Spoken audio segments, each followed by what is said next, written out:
Montana's only daily sports talk show, Nuanez Now. Watch the show statewide on SWX Montana Television. I like football! Now here's your host, Coulter Nuanez.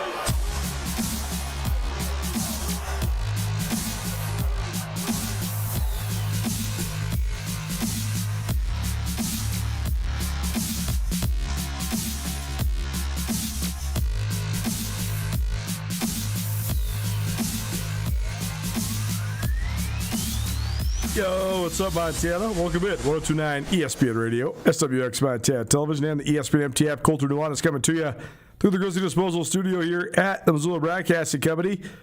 Appreciate you for kicking with us. We got plenty to get to here today. We'll hear from Samuel Kim, our latest Inside the FCS. We will also talk some Stanley Cup playoffs with Hayden Smith. We'll also talk some NBA Finals with me, talking about tonight's pivotal Game 4 in New York. And that's all here just in hour number one. Hour number two, we have I headlined it top 10 storylines that came out of the state of Montana this last year. And then, of course, I got to reminiscing and remembering and typing it all out. I actually got 15 of them on here.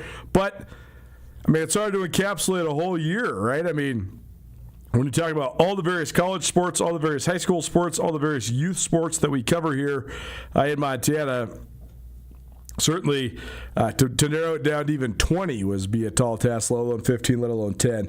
So that's our ESPN Roundtable. I was efforting Will Cherry, but I don't know if the number I have for him is actually the same number. We were going to try to have him on because he is a all-time great Grizz basketball player, and he is recently named one of the latest inductees into the University of Montana Athletics Hall of Fame.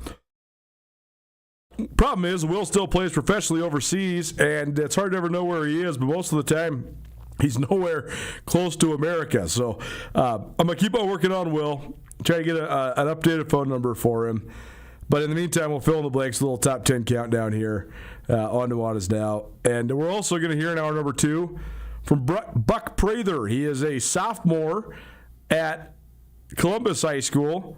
I'm trying to think of the sophomores that we've had on the show. Jackson Presley came on the show when he was a sophomore. Became an awesome – he was an awesome quarterback when he was a sophomore. That's why he was on the show.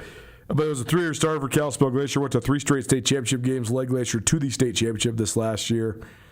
Spencer Laird, Missoula Loyola. She was on the show as both a freshman and a sophomore. She's going to Stanford. So pretty high accomplishment. I mean, we try to cover the best of the best, the winning winners in Montana. And if you're on the show and you're a sophomore in high school or earlier, that's because you are already an outstanding athlete. Buck Prather is an outstanding athlete. He led Columbus to the Class B state championship, won gold medals in both the 100 meters and the 200 meters and the 4x100 meter relay and the 4x400 meter relay. Also got second in the long jump, even though it's like low down his priority list.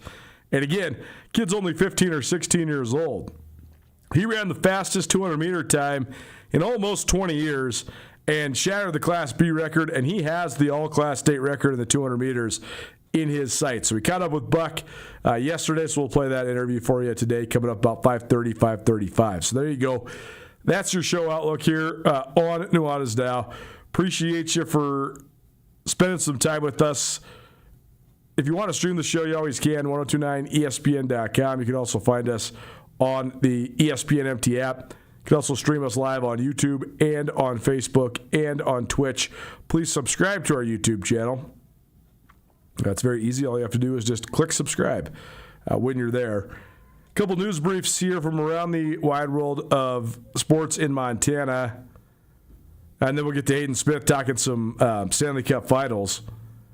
What a game last night. Holy cow. This is such an entertaining spectacle the Stanley Cup Finals has been. But I thought this was cool. He had a great high school career up in Big Fork.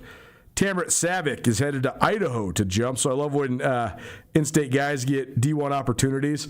Savick was the Class B champion in the high jump. He went 6'6", which is a personal best. He also triple jumped 48 feet 4 3/4 inches. That was the Class A state record and was right there, almost broke the all-class state record. He also long jumped almost 22 feet at state and has a 22-foot jump to his credit.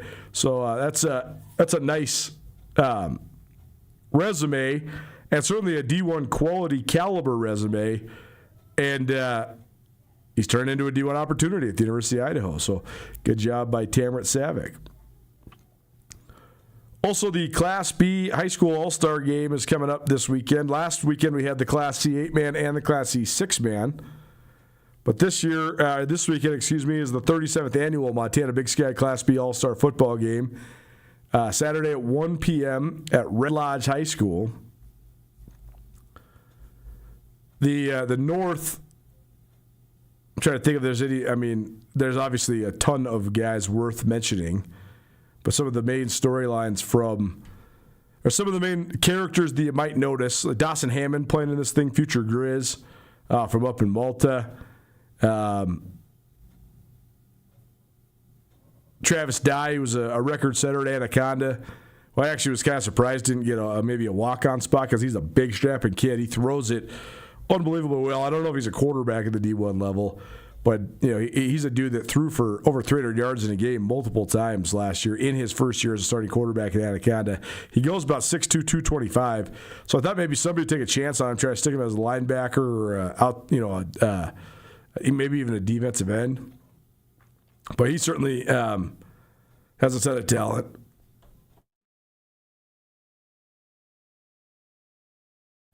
You also have on the South team some pretty talented guys as well. Cooper Capel from Red Lodge will be playing on his home field. He's headed to the Grizz. So this will be a fun display, sort of the anniversary of the end for a lot of these high school guys. That's what makes the All-Star football games really, really fun, but also sort of emotional for the guys that play in them. Because for a lot of guys, it's their last time playing high school football, and sort of then the first step into launching into that career at the next level, that the college portion of your career. And then for other guys, it's the last time they'll ever put on the pads, period. And sometimes that's a little hard to let sink in. But it's certainly a cool deal when All-Star season rolls around. Class B game will be on Saturday, and then the following Saturday, June 20th, the Shrine game in Butte, Montana. So looking forward to that as well. Last news brief we'll touch on before we talk some Stanley Cup finals. The College National Finals Rodeo begins on Sunday, and Montana State's sending a record 16 student athletes. The Bobcat men and women are absolutely in the mix for national championships. Bobcat men are second in the projected standings, the final regular season standings. And the women are in fourth, so certainly if they put it all together, either or both could win the national championships. Taj Wells, who's a bull rider out of Browning, Montana for MSU, he's one of the top seeds in bull riding. Riley Mapson, who was on this show during the Montana State Spring Rodeo, he's one of the top tie-down ropers. Jaden Whitman, one of the top steer wrestlers. Haven Woldenstein, the top barrel racer. And Faith Marshall is also third. Now, she was also on the show leading up to the Montana State Spring Rodeo. She is third nationally in the women's all-round as well. So could be some fireworks. It's interesting. I think rodeo has gone in and out of being a varsity, quote-unquote, sport at Montana and Montana State over the years. It is currently under the athletic department umbrella now at Montana State, and that just helps it get a little bit more coverage just because there's actually media relations departments and there's press releases getting sent out about these cowboys and cowgirls. And I think it's a cool deal because if you go to Brick Breeden Fieldhouse, guess what there's the most banners of? Rodeo. Also, when you think about Montana, it's the easiest to associate with, right? Like we're branded as a great football state, but also, what's more Montana than rodeo and skiing? Montana State, if they have those sports, they should always be pretty dang good at those sports. So we'll be following along with the College National Finals Rodeo. And looking forward to it. Coming to you through the Grizzly Disposal Studio. Grizzly Disposal has construction roll-off boxes for your construction project. They can get them to you within 24 hours. Don't wait days or even weeks. Grizzly Disposal has them in stock and get them to you fast. Visit grizzlydisposal.com or call 406-541-7171. Grizzly Disposal, the only bears that should be in your garbage. Last night, a back and forth, but then Carolina seized control and they finished strong in Vegas. So the Hurricanes even the series with a 5-2 win in Sin City. This has been among the most back and forth series that I've ever remember seeing in the Stanley Cup Finals. Last night was actually the first one. I mean, it was a good game, but it was the last one that didn't really go down to the wire, so to speak. 5-3, because the Knights scored late. But either way, I thought that it was a fun game to watch, and actually probably the least competitive of the games so far, which shows you how great this series has been. So, Hayden, what do you make of that? Hayden Smith chiming in here, talking all things hockey on Nuanez Now. Why has it been so back and forth? It's interesting, right? Because when I turned the game on, it was 3-1 Carolina. We have some family in town visiting, and my wife's cousin says, well, it's not even, it's got to be over, right? It's already a 2-goal lead. I said, no, not in this series. That's not how this series is going at all. There's no such thing as an insurmountable lead in this series. Why? Why has it been so back and forth, do you think, through 4 games between Carolina and Vegas? Well, I mean, a large part of a lot of Stanley Cup winning teams is the goaltending. And sure, both goalies combined have an .855 save percentage, and that's terrible. That's not good, right? Yeah. So, I mean, when you have 2 goaltenders that are, underperforming, and you see teams down 2-0, you just start putting pucks on the net, and eventually the odds say they're going to start going in. And, I mean, all 4 of the games, a team has been down by at least 2 goals. And they've come back in every single one of them. So, I mean, I've never seen anything like it. It is truly one of the most even Stanley Cup finals that I think I can remember in a long time.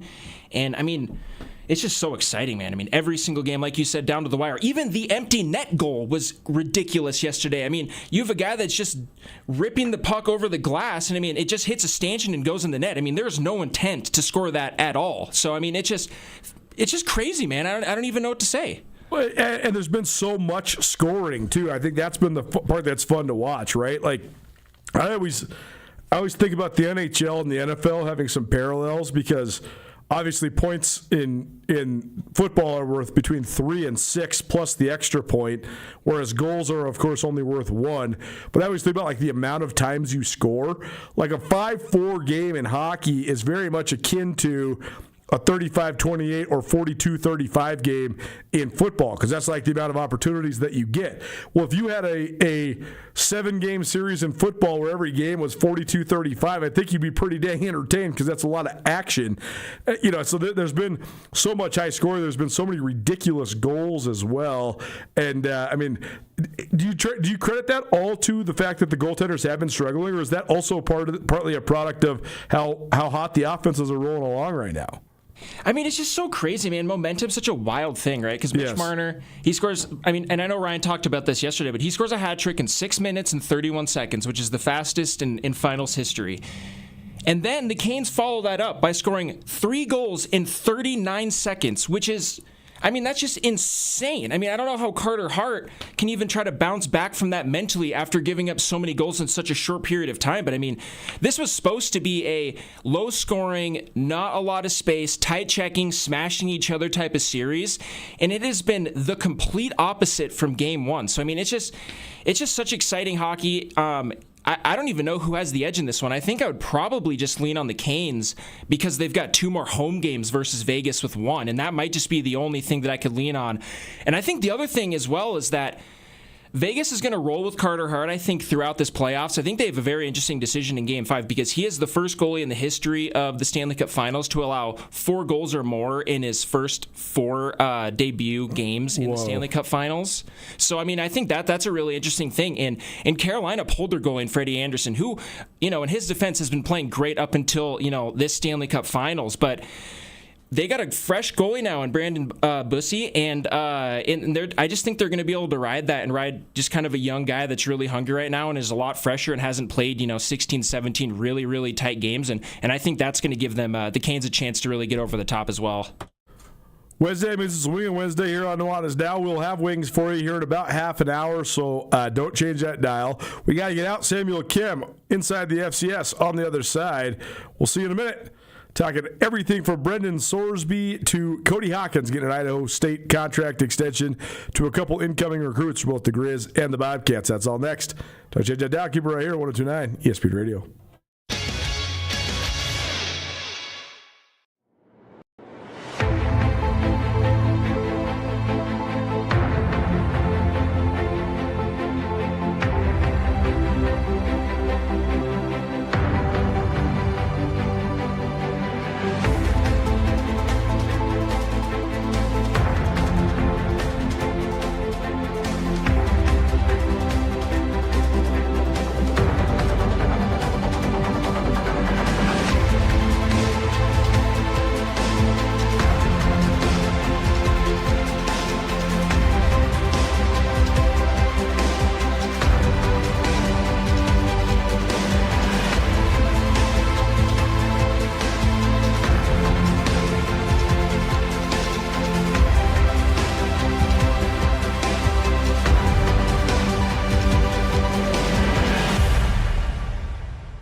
DeMorris Buick GMC is ready to help you safely travel Montana's scenic roads in comfort and style. Stop by DeMorris today and test drive some outstanding SUVs. Right now, take advantage of closeout pricing on the uniquely designed and well-equipped 2024 Buick Encore GX with models starting at $28,895. Don't miss this opportunity. Go to demorris.com to preview our inventory of 2024 Buick Encores and then pay a visit to DeMorris Buick GMC on West Broadway in Missoula, your family-owned hometown dealership for over 60 years.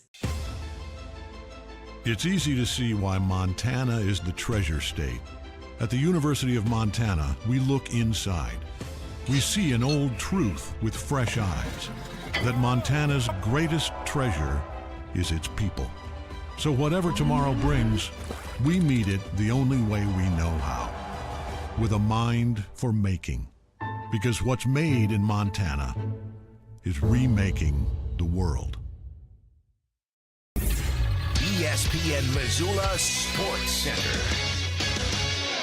The top football recruit in the state of Montana is headed to the Big Ten. Hello, I am Coulter Nuanez. Steele Harris, a senior-to-be at Great Falls High School, gave his verbal commitment to the University of Wisconsin over the weekend. The 6'3", 190-pound three-star prospect is widely considered the top recruit in the state of Montana. Wisconsin was one of 4 Big Ten teams to offer the standout wide receiver and outside linebacker, along with Northwestern, Illinois, and Michigan State. Other Power 4 programs such as Arizona State, Iowa State, and Cal offered Harris, as well as Montana and Montana State. During the 2025 season, Harris earned all-state honors by catching 42 passes for 781 yards and 7 touchdowns as Great Falls High reached the quarterfinals of the Class AA playoffs. Harris added 460 yards rushing on 40 attempts, finishing with 1,241 yards from scrimmage. Harris is the younger brother of Reed Harris, who played 3 seasons for Boston College before transferring to Arizona State. Reed was ranked as the number 10 transfer in the country after catching 39 passes for 673 yards and 5 touchdowns. In other recruiting news, a few of the top boys basketball players in Montana will head to the JUCO ranks. Billings Central's Toby Stewart and Lodgegrass senior J.J. Benz committed to Dawson Community College in Glendive. Stewart was a key member of the Rams Class A title team this season, while Benz helped the Indians bring home the Class B state crown. The duo played at Lodgegrass together for 2 years before Stewart transferred to Central. This ESPN Missoula Sports Center is presented by Canyon River Golf Club. This is Nuanez Now on 102.9 ESPN Radio Missoula. It's not the end of the world, but you can see it from there. He's coming to us from Sydney, Montana. Samuel Kemp chiming in here on Inside the FCS. What's up, man? So tell the folks what brings you out to Upper Eastern Montana today. So my great former coach, Coach Jay Schillinger, is head coach at Sydney, Montana, as I'm sure a lot of our listeners know. And we do a fundraiser with them. Obviously, I work with Snap Mobile, Snap Raise. So we do a fundraiser, but also he runs his spring ball camp. So from Monday to Thursday this week, they're doing like some padded practices. And I assist with the receivers and offensively for 2 days of this week. And then they're headed to Dickinson State this weekend for a camp where Billings West, Lockwood, Central, some of the big important schools will be out there. So just helping a former coach get prepared for spring ball, I guess you would call it. Well, a lot of tradition there in Sydney, so we'll see if Coach Schillinger can continue to get it rolling. But I mean, once upon a time, Sydney won 7 straight state championships way back in the late 1980s. I think that still remains a Montana record. They've always been unbelievable in wrestling as well. So glad to see they just won state this year. Yep, just one state, 14th time that they've won a state championship. So good to see the Schillinger boys still coaching. It's in their blood. There's a lot of Schillingers that are in the all-time winningest coaches in the history of the state of Montana. Clearly, I think Don Schillinger is the second all-time winner in the history of the state during his time at Baker. So glad Jason Shanner's still doing it, and glad you got to get a chance to get up there. Yeah, it's so funny. It's so funny. I went to, just to finish that point about the winningest, I went to Baker last year, and when I got to Sydney after going to Baker, I'm like, man, dang, man, I didn't know the field was named after you guys. He's like, oh yeah, that's not me or Shan. That's our dad. That's dad. Yeah, that's exactly right. Over 300 wins during his career there at Baker High School. I believe Jack Johnson at Great Falls Seymour, the only one that had more. So we're going to talk plenty of FCS today. I want to talk about Cody Hawkins' contract extension. I want to talk about some of the other news briefs of the week. The Grizz got a new defensive tackle who was a transfer from Montana State Northern. Certainly a position of need, but is that something that's good enough? I also want to talk NFL pro prospects. I want to talk about some of the guys that departed Montana State. But we start here with the news brief of the week throughout all of college football. And I know that Texas Tech is a world away from the Big Sky Conference, but I think this is something that everybody needs to think about and address, certainly, because to me, I think the integrity of the result of sports is one of the most important parts of sports, and that integrity is certainly clouded quite a bit by Brendan Sorsby and the decision that was made. What do you make of this the sports gambling fiasco that's going on there in Lubbock? There's so many ways I could go with this, Coulter. I just think about all of the guys. Take it out of Brendan Sorsby for a second. Think about all of the coaches and players who have had their careers absolutely ruined by way, way more minor gambling offenses. And now we are going to let this guy who was betting on his teammates' unders, was betting on his own team, much less,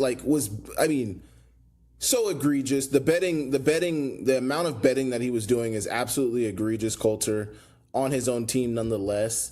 I just can't believe that a judge sat there and said, because he is going to face mental health penalty, because of the ramifications of his mental health, we need to make sure that this guy can play and make this money. I mean, let's be real. The reason he's going to face mental health penalty, the reason his mental health is going to be ruined is because of his own actions. And this just goes back to the time that we're living in right now, with the fact that it just seems like at times some of these kids and young people in today's day and age don't understand consequences.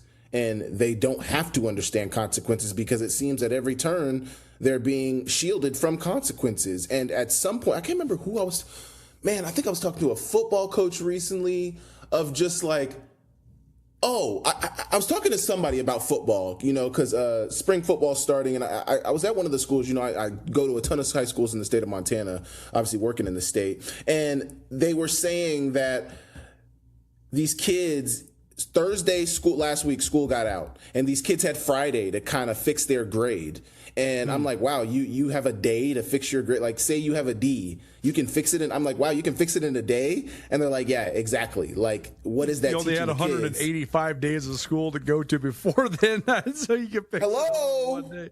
Hello. So it's just the fact that just like it goes in line with exactly what I've been saying, like consequences of your actions. It seems like these kids get so many chances to get it right. And I am for somebody who, I am for second chances. But in this case scenario with Brendan Sorsby, I don't think it's a second chance opportunity. Like, I think his second chance should potentially, if ever, come in the NFL. But I think his opportunity in college, I mean, it just doesn't seem fair, man. Especially considering the fact that so many other players and coaches' careers have been ruined for much less.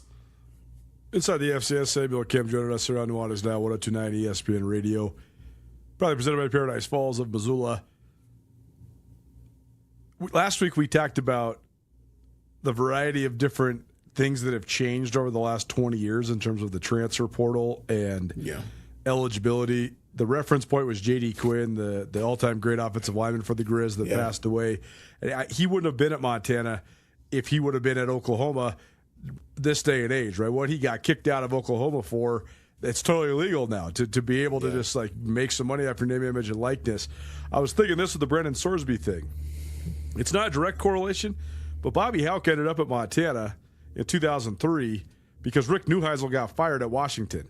Rick Neuheisel got fired at Washington for entering into an NCAA tournament pool with his neighbors. He filled out a bracket, and it was like a $10 buy-in or something. Who knows what the buy-in was? Yeah, but literally, it was a neighborhood pool with like illegal. The guys that lived around him. Rules. And he's a football coach, and this is a basketball pool, so it's not like he's betting on anything that he knows about. But back then, that was a Class 1 first-level offense, and he got forced out of it. And he didn't have a job again until 2008. This was in 2002. And I think Coach Hauck was, certainly Bobby Hauck had already been in the mix to be the head coach at Montana multiple times.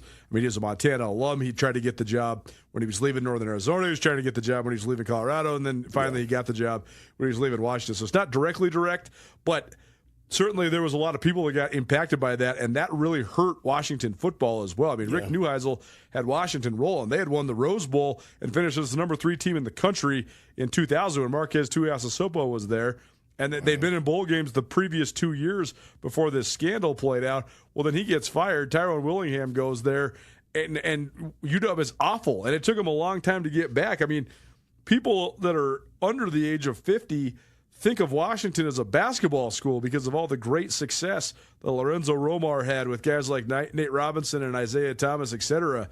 But Washington was a football school forever. Warren Moon, Mark Brunell, they won a national championship in the early 1990s and then won a Rose Bowl in 2000 under Neuheisel, and this rerouted the whole Washington program. It's just crazy to think that this kid is a Big 12 starting quarterback who is, like you were saying, betting on his games, betting on his results, and he's going to be scot-free. He's going to only have to miss 2 throwaway non-conference games. But his mental health, Coulter, his mental health. That's the thing that's wild, man. Here's what's crazy though, and this is almost unquestionably tried and true across scandals in sports over the last 30 or 40 years, probably forever, but certainly in my lifetime. Yeah. If you admit that you were wrong, you apologize, and you somehow are able to claim that you have a problem, you generally get forgiven.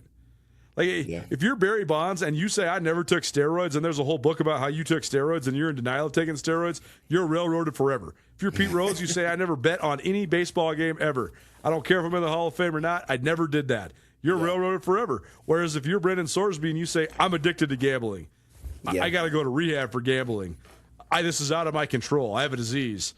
Boom, you're reinstated. So I don't know. I think that it's a tenuous matter to talk about mental health and addiction and things like that, because I do think there is a part that does reach a point where it's out of people's control. But guess what? You got to start doing it. He made the choice to start doing this to ignite his quote-unquote disease, and that's where I'm like, okay. And at the end of the day, again, the number one thing that matters in sports is the integrity of the result.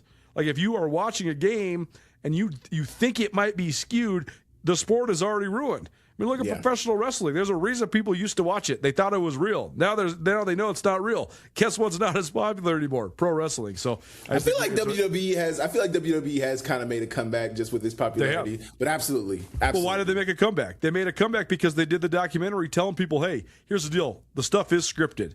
But here's how the show works, and here's like how all the improv works. They let people behind the curtain and sort of showed them the ruse, and now it's back as like a big-time sports entertainment entity. I just think it's crazy that now we're going to – I mean, there's been all these athletic directors that have come out of the woodwork and gone on the record with their names being like, this is ridiculous, this is terrible, this is bad. The whole Big 12 doesn't want to play them. Do you think that's fair or unfair? I mean, if you were an AD, would you be trying to get out of your games with Texas Tech? Here's where I'm at with it, Coulter. If the NCAA who clearly has zero power, and that's a whole nother conversation. Yep. And then if Texas Tech is basically going to stand behind this guy, which, I mean, can you really blame them? I mean, they're paying him a ton of money, and, you know, they want to win. And I don't know. I think Texas Tech is kind of with their hands tied behind their back. I mean, if I saw something with Cody Campbell where they were basically saying, like, if he would have been deemed ineligible, they would have been okay with it. But the fact that he's eligible, you know, they kind of got to stand behind him. I don't know. But if you're somebody who truly believes in the integrity of the game and you believe that this is wrong and you want this precedent cannot be set. If the NCAA is not going to be able to set that precedent, if the judges are not going to be able to set that precedent, all the other schools within the Big 12 have to be willing to set that precedent and say, no, we are not going to stand for this. Well, I wonder how much this precedent carries over as well. I was talking to our good buddy Andrew Schmidt, who's an ace litigator and attorney, and he was saying this is a decision that's very specific to this court. And it probably was a decision that was skewed with bias. Like there is a chance that there's a pretty high chance probably that the judge was a Texas Tech supporter. And did you see the appeals court? No, tell me. I have not. I've not seen the latest. All the judges in the appeals court, if I'm not mistaken, are Texas Tech graduates. See, but as Andrew said, to be precedent setting, this would have to occur in a different place and get taken to a higher level of court, like Supreme and then Court. Get referenced, and then that court would then have to uphold it. Yeah, that's how you set precedent. Schmidt's theory was if this happened let's say this happened outside the state of Texas where they're not crazy about football. Let's say this happened in Colorado or Kansas or whatever. Probably the judge would be like, no, we're throwing the kitchen sink at this dude. This is illegal. Yeah. He's ineligible. Get him out of here. You know. I listened to you on the radio. I listened to your radio spot that you had either yesterday or 2 days ago where you said, think about in professional sports, you go to prison for this. That's right. Totally. And that's the other part. You have to wonder, too, about like you mentioned that Brandon Sorsby is a guy that they already have a lot of financial vested interest in. Yeah. He is a good player. He's going to be their starting quarterback. You just wonder if this was like the third string quarterback or if this is a guy that wasn't very good. Like, you know, would they be propping him up as much? Would he have as much support? Would it be a guy that would be getting as much leeway? I don't know. I probably don't think so. Absolutely. It's crazy. It's crazy the times we're living in. And, you know, I guess, I mean, it just is what it is now. I just want to see how it plays out. I certainly want to see if because from what I understand now is I think the athletic directors in the Big 12 are going to, I think, make a push to try to get everybody not to play Texas Tech. But then I think, you know, Texas Tech is going to try to fight back and sue back. And I think there's money involved with all of this. And, you know, there's a lot that has to happen. I mean, I don't know all the rules in the back end and what truly has to happen. But I think there's certainly going to be a fight from the rest of the Big 12 against Texas Tech to see. And then I think the NCAA is appealing the decision and appeals court in Texas as well. So I think there's still a lot that has to happen before Brendan Sorsby plays, but it's just nasty. It's just nasty. It's just nasty, truly. Inside the FCS, probably presented by Paradise Falls of Missoula. Paradise Falls serving breakfast, lunch, and dinner. Great place to watch the NBA Finals, the Stanley Cup Finals, whatever else you want to watch. They'll have it on for you. More than 20 big screen TVs, 18 draft beers, and family-friendly, open 7 days a week, located at 3621 Brook Street, Paradise Falls, Missoula's coolest hotspot. Cody Hawkins received a contract extension through 2031, which seems like forever from now, but it's actually only 5 years from now. But still, I think one of the leading news briefs in the Big Sky Conference, during his time at Idaho State, he has yet to have a winning season. He's 14-21 overall, 11-13 in Big Sky Conference play, but The Bengals finished strong last year, and they posted a 5-3 record in league play.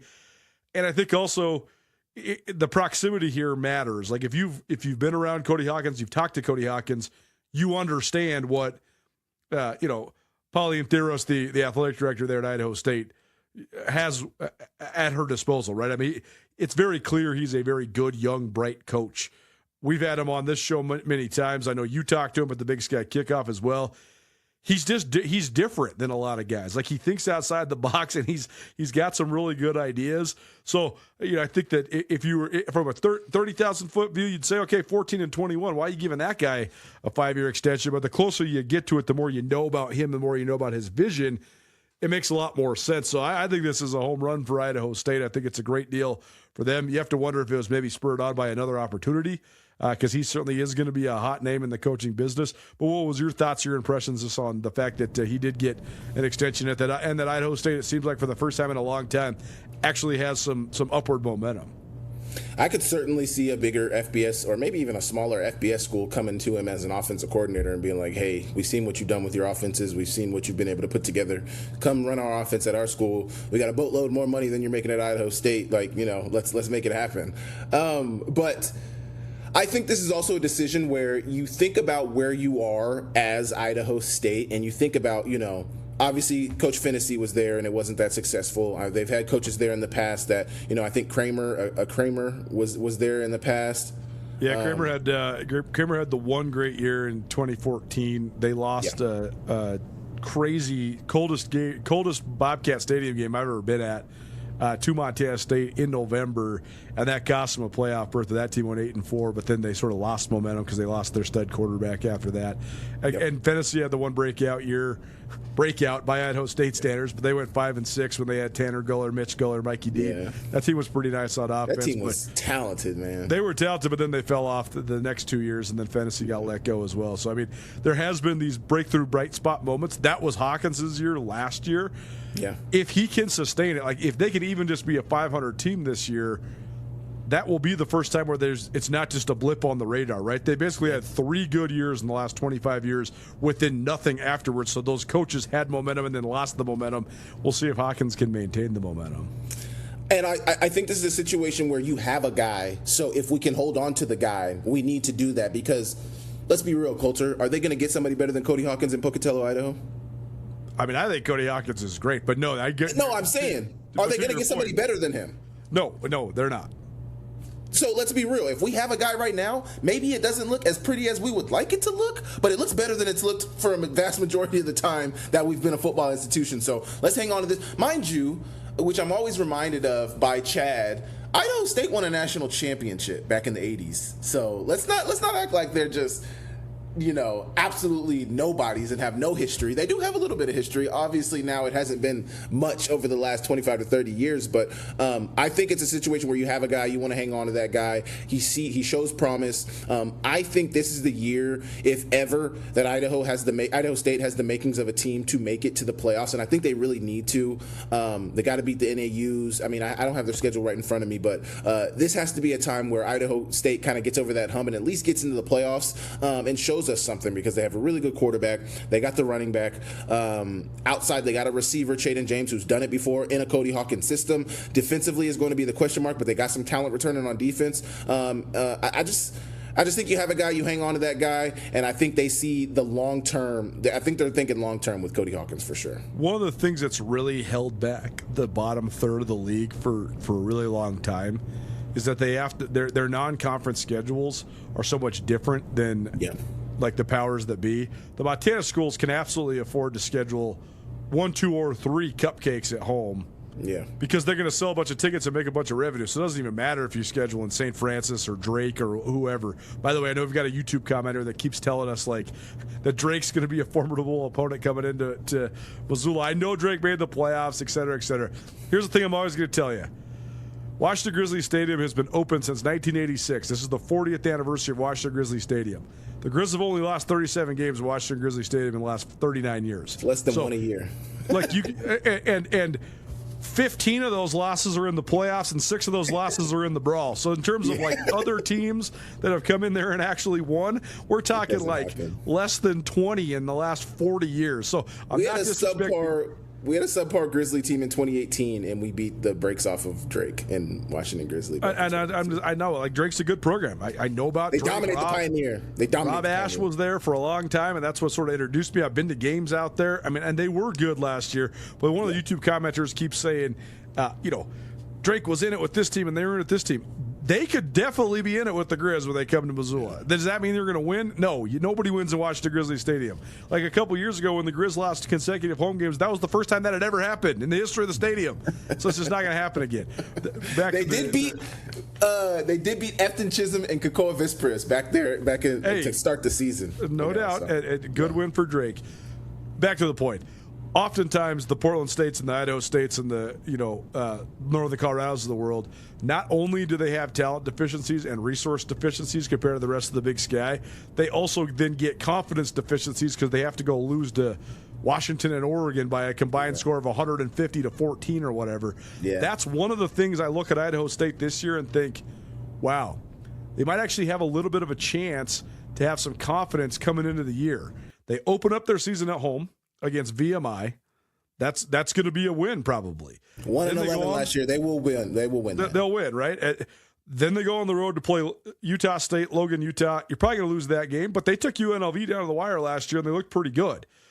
And also, like Utah State, if they beat you, they're going to beat you, by 14 or 17, not 80-8 or whatever. It's not going to be a demoralizing game. It's not going to be a demoralizing game. I remember when Mike Kramer first took over there in Pocatello, and his very first game they went against Nebraska, and this was before Nebraska fell off. This was before Nebraska was in the Big Ten. And, I mean, they give up like 640 yards rushing and lost 80-8. And Kramer's like, how do I get my guys as a first-year head coach? Were they running the triple option? I mean, they were running a version of like the spread option back then for sure. But so anyways, Utah State probably going to lose, but, you could at least be sort of in the game. Then they got San Diego and Pocatello. That's probably a win. At Southern Utah, that's going to be a good game. But, I mean, that's also one where maybe you could win. So you're talking now 2-2 or 3-1 probably going into conference play. That is so much better than being 0-3 or 0-4 with multiple 50-point losses. Then you look at their conference schedule. I mean, they have a chance to get rolling a little bit. NAU, but it's in Pocatello. Cal Poly, but it's in Pocatello. At Weber State, they're in a rebuild with a first-year head coach. Portland State in Pocatello. I mean, shoot, you're talking about having 6 home games in your first 9 games. That never happens at Idaho State.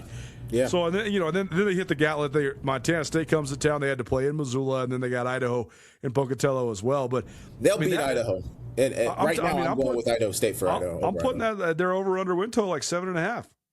Yeah, I was on with the FCS Central Football Central guys, and we did over/unders for the Big Sky Conference. I think the over/under was on 7.5, and I think I took the over for. I know I took the over for Idaho State, but I genuinely see 7 to 8 wins on their schedule if they can get to 8. Now the question becomes, what do we call it? What is their marquee win? What's their best win, right? What is their best win? They might not, if they could get 8 and still not have like a quality win on their schedule, but they could have a viable playoff resume at the end of the season. They could be a bubble team for sure. Well, their quality win. And they play in the Big Sky Conference. I mean, their quality win could be in Missoula. I'm not saying they're going to win in Missoula, but that's going to be a huge game. I mean, that's a nationally televised game, and both those teams could be sort of in the same spot, depending on how things go. I don't know. But also, Idaho, if they beat Idaho and Pocatello, but Idaho is Idaho could be a bubble playoff team at that moment. Like they could be a 6 or 7 win team coming into that game. And Northern Arizona too. I mean, Northern Arizona's made the playoffs under Brian Wright. If they beat NAU and then NAU finishes strong, that also could be one of their quote-unquote marquee wins. So it'll be interesting to see. Inside the FCS, Samuel Cam joining us here on Nuanez Now, ESPN Radio. Grizz picked up another defensive tackle transfer. This young man started his career at Utah State, but then last year played at Montana State Northern. MSU Northern struggled as much as any football team of any level in the state of Montana over the last several years. What do you make of this? I mean, obviously they need a body there. Do you expect this young man to be an impact player? Is it good enough to be taking transfers from a downtrodden, almost irrelevant NAIA team?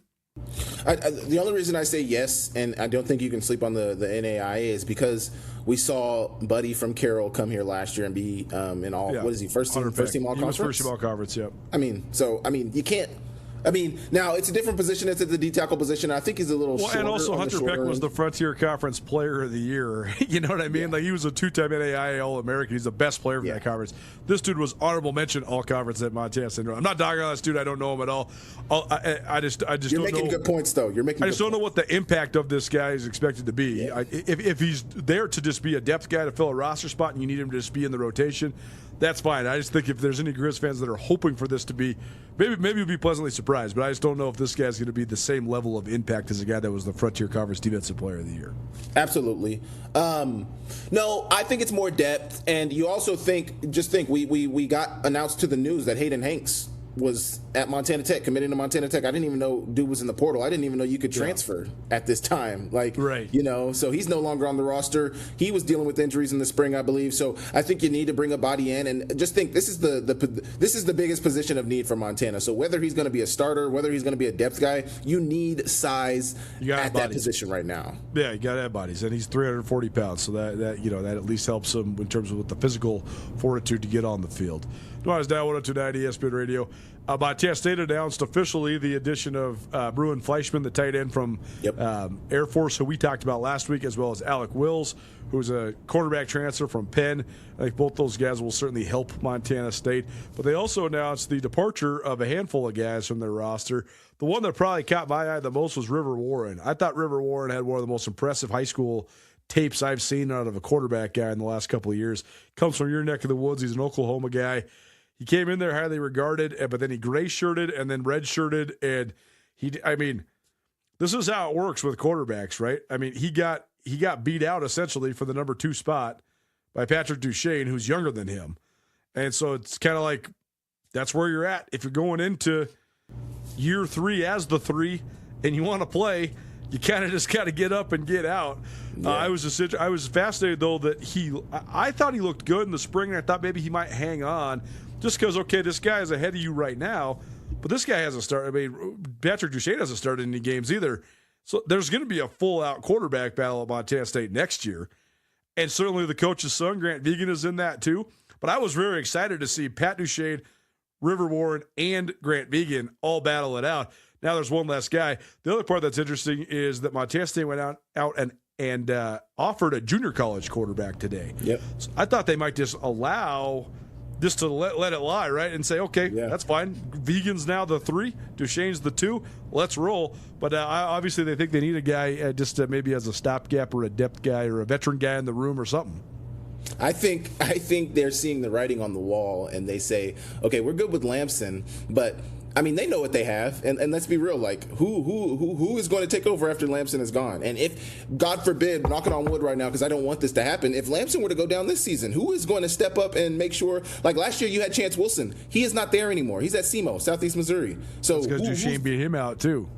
Okay. I mean, I don't know, man. Adam Jones said in an article on NFL Draft Diamonds, the question was, who's the most underrated player on Montana State? And he said, no question, Patrick Duchesne. Wow, that's high praise. That's high praise. It's interesting. I mean, we could get into a whole other conversation about how Patrick Duchesne's at Montana State and how it's crazy he's not at Montana. I mean, the kid's from Florence and grew up a Grizz fan, and they didn't even sniff him. And does BK let Patrick Duchesne get across the divide? No way, man. There's no way. There's no way. I mean, again, we could go all the way down the rabbit hole on this one, but like the fact that Florence had 5 D1 guys on a team that won 3 straight state championships and none of those dudes play for the Grizz and none of those dudes even got recruited by the Grizz is wild. Like that is recruiting malpractice, man. He's 15 minutes away, man. Just drive over there. And again, some of those kids might pick Montana State still, but you got. He wasn't going 5 minutes to Big Sky, Coulter. What makes you think he's going 15 minutes to Florence? Let's be real. Oh man, it's brutal. Let's be real. Anyways, they love Duchesne internally, but I think that's also going to be a heated battle, right? Because Grant Vegan is a really, really intriguing prospect because he's raw, but he throws the absolute heck out of the ball, and he's huge. I mean, he is 6'7" all day long, and he is not clunky. He's not a lurch, man. I mean, he's an old state basketball player. He can move his feet. He's got good mechanics.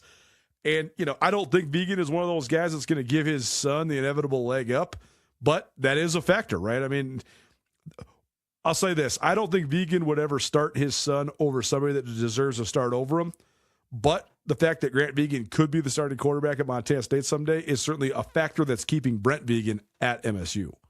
I'm glad you brought that up because I was just about to say, does this become a non-issue when they go back to back and Vegan is at an FBS school anyway? Man, I wonder if we've reached the point of no return on that, though. What, like him not leaving? I don't think he's going to leave now because I think he would have left when he could have brought his son with him. Now I think that, like, I just don't know what job is going to open that's going to be good enough for Brett Vegan to leave it. Like, he sort of already drew the line in the sand and said, hey, Oregon State's not good enough for me to leave. Yeah. What other job is he going to get offered? Like, New Mexico's not coming up anytime soon. Like, maybe Wyoming. If an American conference job comes open. See, I just don't think he's going to do that, though. I think he knows where his bread is buttered, man. He's a Midwest Western guy. Like, he's got to use his recruiting.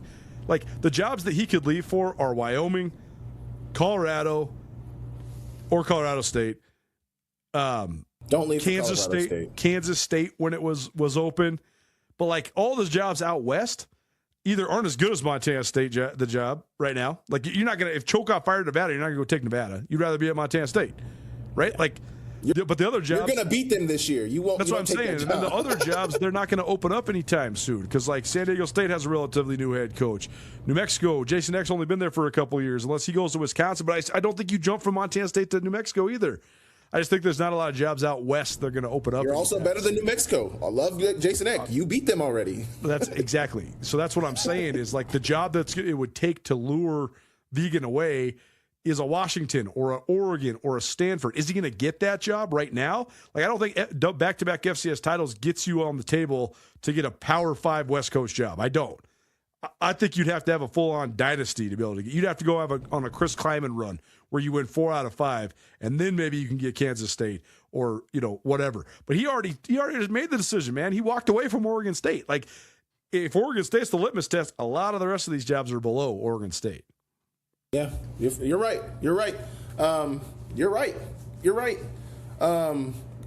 I don't know what to say to that. You're spot on, because if you think about how the current Oregon head coach got the job, I'm blanking on his name right now, but he was a defensive coordinator at Georgia. Like, Vegan would have to go be an offensive coordinator somewhere again, or be a quarterbacks coach somewhere again. Too many coaches have gone from the FBS, or got from the FCS up to the FBS and failed. So there's gonna forever be a litmus or like a stepping stone that needs to happen. You have to go be a coordinator. I mean, Choate lost out on Boise State multiple times. So what did he have to do? He had to go to Texas to become a coordinator, to use that to then get his FBS job. That's going to be the way that it goes. It's very rare. Jason Eck is a unicorn right now, where you go from having a pretty good FCS team to then going to the Mountain West and making waves in the Mountain West right away. But all it takes is a 5-minute conversation with Eck to realize, this guy's different. Yeah, this guy's it. Like, he's the man. You want to be around him no matter who you are. So it's so funny too, because I was watching Coach Jason Eck's interview with Josh Pate recently, and he was saying, like, he didn't even think he would ever be a head coach at one point in his career. And me knowing Coach Eck and having conversations with him, I'm like, man, like, what do you mean? It's written all over you. Like, you're a head coach, totally. Written all over you.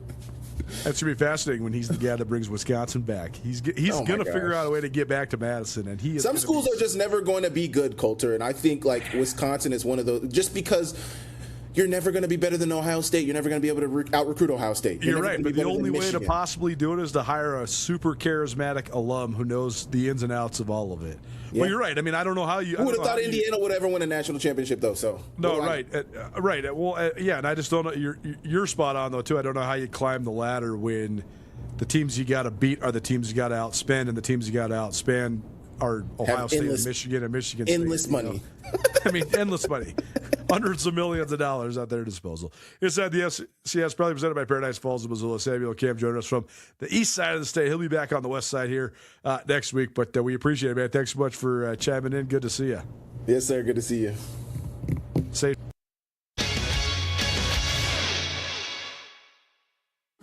There's almost no argument. Canyon River Golf Club in East Missoula is the premier public golf course in the state of Montana. Superintendent Caleb has the greens running fast, and your approach shots better be true because everything around the green is fast too. Canyon River makes it easy for you to book a tee time. You can visit online and book any time at CanyonRiverGolfClub.com. If you have any doubt, leave no doubt that Canyon River is the premier public golf course in the state of Montana. Visit online, CanyonRiverGolfClub.com. Grizzly Disposal doesn't offer any gimmicks or deals because they don't have to. Their reliable service speaks for itself. With no surprise rate hikes and local staff available to answer questions, you can depend on Grizzly Disposal and Recycling to show up on time every week for your residential or commercial garbage and recycling service. And just in time for summer, Grizzly Disposal has expanded to Lake County, Big Fork, and Lakeside. Visit grizzlydisposal.com for more info. Locally owned and operated, Grizzly Disposal, the only bears that should be in your garbage.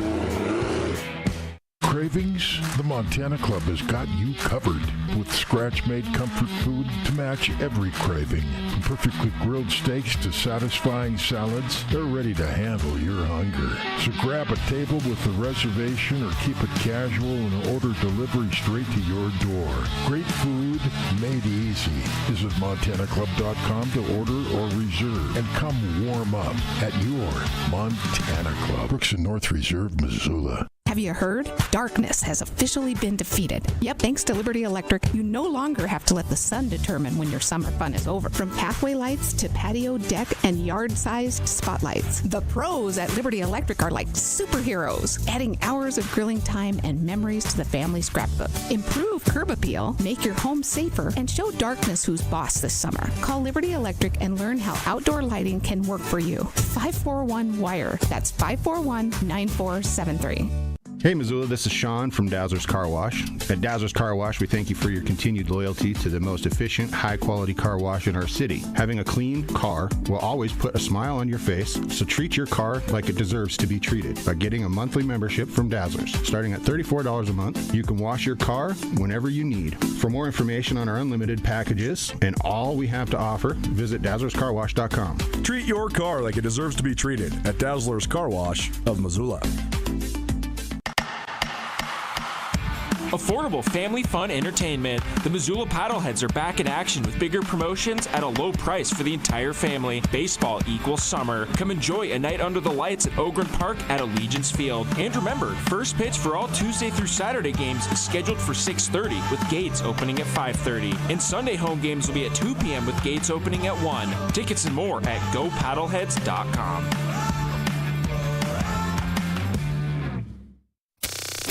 Nuanez Now on ESPN Radio.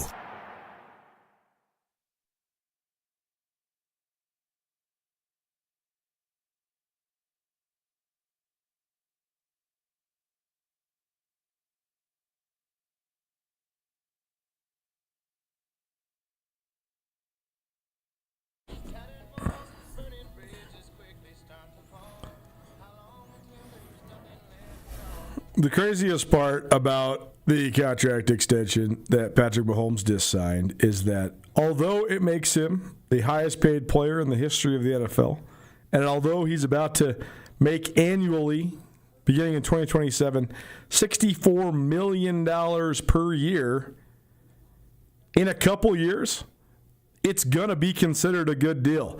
Welcome back. Nuanez Now, 102.9 ESPN Radio, SWX Montana Television, and the ESPN MT app. I'm Colter Nuanez. We are coming to you through the Grizzly Disposal studio here at the Missoula Broadcasting Company. Grizzly Disposal, locally owned, veteran-owned, the only Bears that should be in your garbage. We got some wings for you, courtesy of the Desperado Sports Tavern and Grill coming up. We'll do that on the other side. We got some more time to breathe, but this was just on the newswire from Adam Schefter, the ace reporter that covers all things NFL. Kansas City Chiefs quarterback Patrick Mahomes has $239 million of new money and a total of $504.75 million within his new contract extension. All $504 million in this new extension will be guaranteed through various contract mechanisms.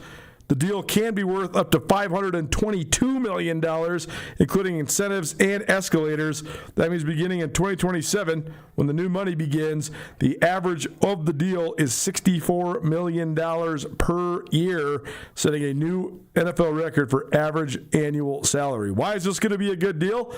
Well, Mahomes is the first one. He's the one that's pioneering this thing. He's the first $500 million man in professional football.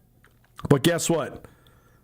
Every quarterback that's considered a top 15 quarterback is going to sign for market value. They might not quite get to what Mahomes is at, but it'll be pretty much right there. I mean, Mahomes set the market value last time when he signed for $50 million a year annually, and now, a variety of quarterbacks make that much money in the NFL. So this is the way of the world. As long as the television deals are as lucrative as they're going to be, and there's revenue sharing across the board in the NFL, and there's still a strict salary cap, one guy will set the market, then the rest of the position, at least the elite players at said position, will match the market, and then the market will get reset again once that next elite player signs his next contract, especially if he's like Mahomes and he's still in his prime. For those that like math, $64 million a year for a 17-game football season means Patrick Mahomes will make $3.75 million per game next year, or I guess starting in 2027. Which on the same token seems completely absurd and maybe even obscene. But on the other hand, I actually think when you break it down per game, think about the amount of money the Kansas City Chiefs make per game. Just period. Between television and, if they're at home, ticket sales, but just all the different ways you produce revenue. I think that paying Patrick Mahomes somewhere, I don't know what the percentage is on an average game day, but Patrick Mahomes is probably making somewhere between 6 and 10% of the revenue that the Chiefs are generating on a given game day. When you put it like that, it's honestly worth it. It's a great deal. If I told you had to pay $3.75 to make $100, wouldn't you do that? If I told you had to pay $3,750 to make $100,000, wouldn't you do that? If I told you had to pay $3.75 million to make between $50 and $100 million, wouldn't you do that? That's what the Chiefs are doing right now. Pretty crazy. I know it seems, again, absurd and asinine, but it's just the way that it is, and it's not going to get any, none of this is ever going to fade. There is no, to me at least, maybe I'm wrong, and everything, nothing lasts forever, everything does eventually transition and fade, but I don't see a reality in my lifetime where athletes in Major League Baseball, the National Football League, and the NBA are making any less money, or that the curve flattens out. I think this is trajectory to the moon. Everybody's going to be making tens to hundreds of millions of dollars for the foreseeable future, 50, 60 years into the future. I don't see it changing. What do I know? Nobody can predict the future. So none of us know. Well, it's Down 129 ESPN Radio, Hour 1 of the books, Hour 2 coming at you. Our ESPN Roundtable features my top, well, I was going to say 10, but you got to have a smattering of other storylines in there as well. So my just top storylines, period, from the calendar, academic, and athletic year that was 2025, 2026. Best of. Next. Keep it right here, 102.9 ESPN Radio.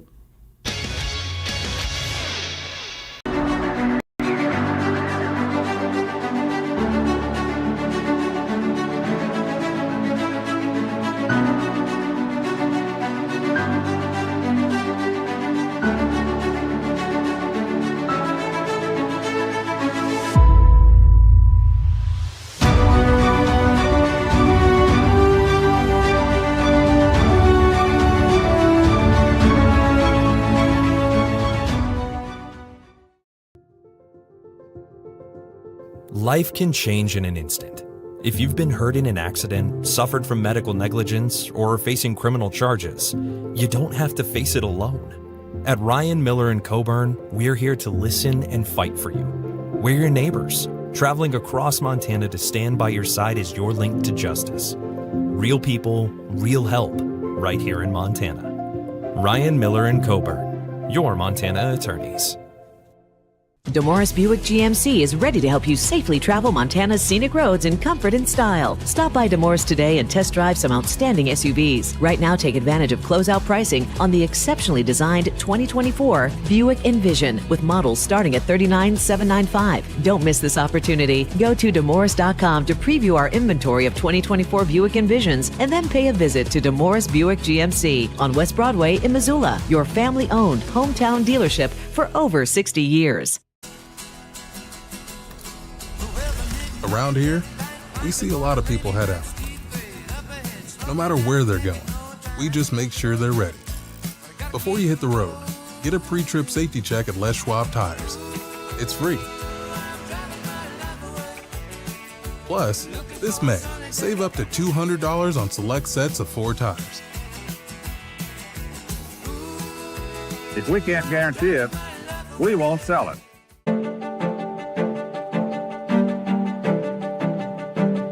Life's about the journey, not the destination, right? Why can't it be about both?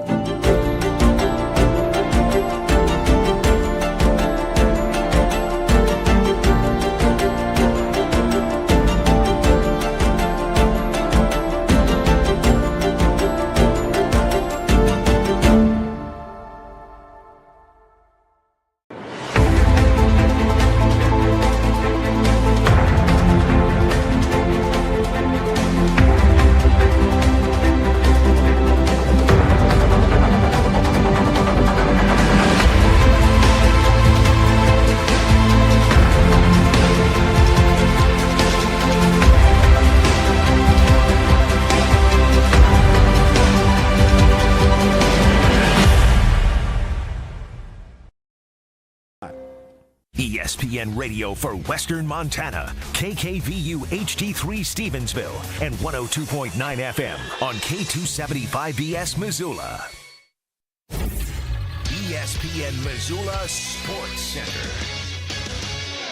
The top football recruit in the state of Montana is headed to the Big Ten. Hello, I am Coulter Nuanez. Steele Harris, a senior-to-be at Great Falls High School, gave his verbal commitment to the University of Wisconsin over the weekend. The 6'3", 190-pound three-star prospect is widely considered the top recruit in the state of Montana. Wisconsin was one of 4 Big Ten teams to offer the standout wide receiver and outside linebacker, along with Northwestern, Illinois, and Michigan State. Other Power 4 programs such as Arizona State, Iowa State, and Cal offered Harris, as well as Montana and Montana State. During the 2025 season, Harris earned all-state honors by catching 42 passes for 781 yards and 7 touchdowns as Great Falls High reached the quarterfinals of the Class AA playoffs. Harris added 460 yards rushing on 40 attempts, finishing with 1,241 yards from scrimmage. Harris is the younger brother of Reed Harris, who played 3 seasons for Boston College before transferring to Arizona State. Reed was ranked as the number 10 transfer in the country after catching 39 passes for 673 yards and 5 touchdowns. In other recruiting news, a few of the top boys basketball players in Montana will head to the JUCO ranks. Billings Central's Toby Stewart and Lodgegrass senior J.J. Benz committed to Dawson Community College in Glendive. Stewart was a key member of the Rams Class A title team this season, while Benz helped the Indians bring home the Class B state crown. The duo played at Lodgegrass together for 2 years before Stewart transferred to Central. This ESPN Missoula Sports Center is presented by Canyon River Golf Club. It's Nuanez Now on 102.9 ESPN Missoula. Watch the show statewide on SWX Montana Television.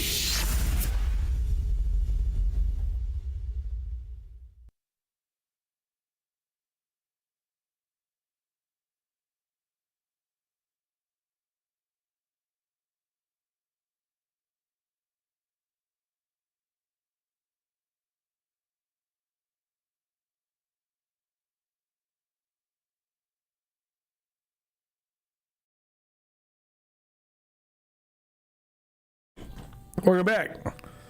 102.9 ESPN Radio, SWX Montana Television, and the ESPN MT app. Coulter Nuanez coming to you through the Grizzly Disposal Studio. Grizzly Disposal has one bin recycling. They can pick it up for you at your house a couple times a month. Don't go hauling it all around town in the back of your car, spilling your soda pops and your eighth of a can of beer all over the place. Nope. Just let Grizzly Disposal pick it up for you. Visit GrizzlyDisposal.com or call 406-541-7171 to add the service or make the switch or both. Grizzly Disposal, the only bears that should be in your garbage. If you missed anything in the first hour of the show, fun first hour, Samuel Kim inside the FCS. We also talked with Hayden Smith about some Stanley Cup Finals hockey, and we talked about Patrick Mahomes' new contract. We'll have some NBA talk here headed into Game 4 before the evening is finished. But if you want to hear anything from the first hour, you can always find it on the Nuanez Now podcast, which is available on all your various podcast hosting platforms. Please rate, review, subscribe. Appreciate you for any way you engage in this show. If you want to be a part of it, 406-888-1029, and that's what we need you to do right now is text us. If you want wings to the Desperado Sports Tavern and Grill, 406-888-1029. Text us, let us know, 406-888-1029. Great place to watch the NBA Finals, where we'll have some more thoughts on the NBA Finals. We'll let you text in for about the next 45 minutes, so keep those texts rolling in. If you want wings to the Desperado Sports Tavern and Grill, 888-1029. It's time for our ESPN Roundtable. It's presented by Stockman Bank of Montana. Stockman Bank in Montana, only in Montana, and they plan on keeping it that way. Let Stockman Bank show you Montana's brand of banking.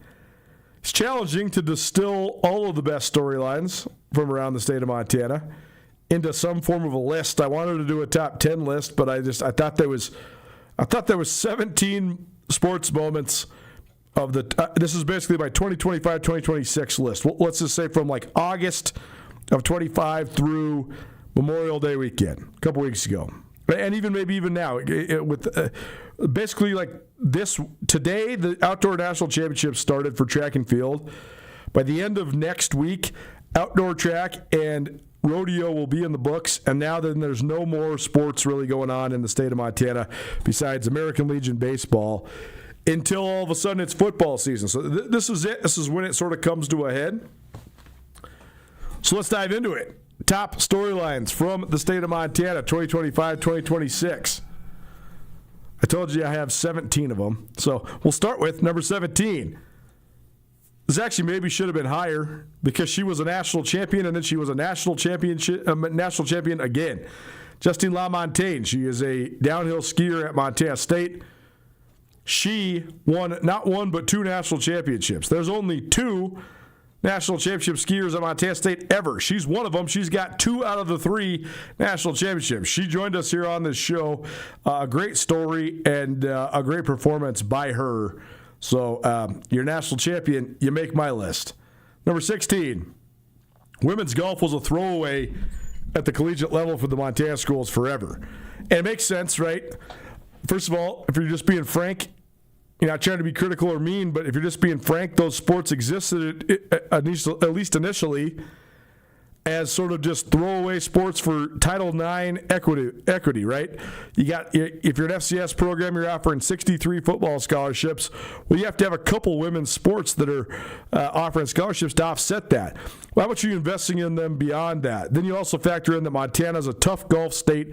It's tough to recruit from because there's just not a crazy amount of talent coming out of Montana, and so much of that has to do with the weather. Like we can't play year round here, so that impacts golf as a whole. That's all to say, Montana State decided to not make it a throwaway. They decided to get as competitive as they possibly could in golf, and guess what? They become one of the 2 or 3 best programs in the Big Sky Conference. It's MSU, Sac State, and Northern Arizona. It is no surprise that the schools in Arizona and California are great at women's golf. It is probably a little bit of a surprise that the team in Bozeman, Montana, where it's winter for 8 months a year, is pretty good at golf. Well, the top storyline for the Bobcats over the last 2 years is they have had back-to-back conference champions. We've only had conference champions from the state of Montana 3 times ever, and they all 3 came from Montana State, but 2 of them in consecutive years has come from Montana State. Maddie Montoya won the Big Sky Women's Golf Championship last year, and Nora Seidel made a 60-foot putt to force a playoff and then made another long birdie putt to win the playoff to win this year's Big Sky Championship. I think the point of referencing it, because I know there's not a huge faction of listeners that follow women's golf. I think the point to reference it is twofold. 1, it can be done, and 2, you get what you emphasize. And if you pour resources into a sport, they have a chance to be competitive. And Montana State's done a great job of pouring resources into basically all of their sports, which is why they're pretty dang good at all of them. Number 15 on my list, the Grizz men's tennis team continued to soar this last year. They were the 2 seed in the Big Sky tournament for the 2nd year in a row. Last year, they ran the table in that tournament, went to the NCAAs for the first time in a decade. This year, they got bounced in the semifinals, but it was still a banner year. They tied a program record with 13 victories. Jason Brown, the outstanding head coach, he was the Big Sky Coach of the Year for the 2nd year in a row. And Thomas Bender continued to stack up the accolades. For my money, I think Bentner's one of the best athletes in the Big Sky Conference, any sport. I think he's one of the best athletes on the male side in the state of Montana, in any sport as well. He's going to go on and make a lot of money playing professional tennis. He's also a heck of a student athlete, multiple-time presidential award winner for the Grizz tennis team. If you were to do the cliche, who's the best athlete that no one in the state of Montana knows about? I don't think no one knows about Bittner, but I think not as many people that know about him that should. But he's it. And the Grizz are going to miss him. He was a senior last year. But it's been a great run for the Grizz with Bittner sort of leading the charge, and also, of course, Jason Brown leading the charge as well. Tennis, another sport where it's just sort of unlikely if you are elite at the conference or national level. And the Grizz have been flirting with being ranked in the top 7. They do 70 teams in the tennis poll. The Grizz have been flirting with being ranked in the top 70 several times over the last couple of years, so that's pretty cool. Number 15, Montana State Rodeo headed to the CNFR where they had a steam. They have 16 cowboys and cowgirls. They have a whole bunch of contenders, probably half a dozen that could win individual national championships. And the Bobcat men going as the number 2 team in terms of projected scoring in the entire country, and the Montana State women go in the number 4 team in the entire country. This would be a bittersweet yet oh-so-sweet victory for Montana State given what's went down over this last month or so. The Bobcats have been outstanding in the rodeo arena, but they've also had some tragedy off the arena. Kyle Whitaker, the head coach for Bobcat Rodeo, his wife, Paisley, got in a horrendous accident, she got dragged around the rodeo arena, and her hand was severed. She had to have emergency surgery, life flighted to Salt Lake City. She's okay, but no hand. That's a big-time bummer. And so if the Bobcats could win on one of the two sides, that would be a great positive moment in this sort of storm of turmoil. But also it would just be another, awesome accomplishment. I mean, Montana State has multiple national championship rodeo banners hanging at Brick Breeden Fieldhouse. And another one would just be a cherry on top. So those were sort of like the honorable mentions there. But now let's dive into, especially when it comes to the prep storylines, some of the most memorable moments in some of the most mainstream sports here in the state of Montana. Sorry, ESPN Roundtable, probably presented by Stockman Bank. Stockman Bank in Montana, only in Montana, and they plan on keeping it that way. Let Stockman Bank show you Montana's brand of banking. Number 13 on my list, Shepherd High School. Their girls' sports have been awesome, particularly in the fall and in the spring. In Class B volleyball, they fought their way back through the losers bracket, then beat Townsend twice in the championship match to win their first ever state volleyball championship. That was on the heels of their first ever softball championship last spring. Then this spring, they went undefeated in softball again. They ran it back-to-back championships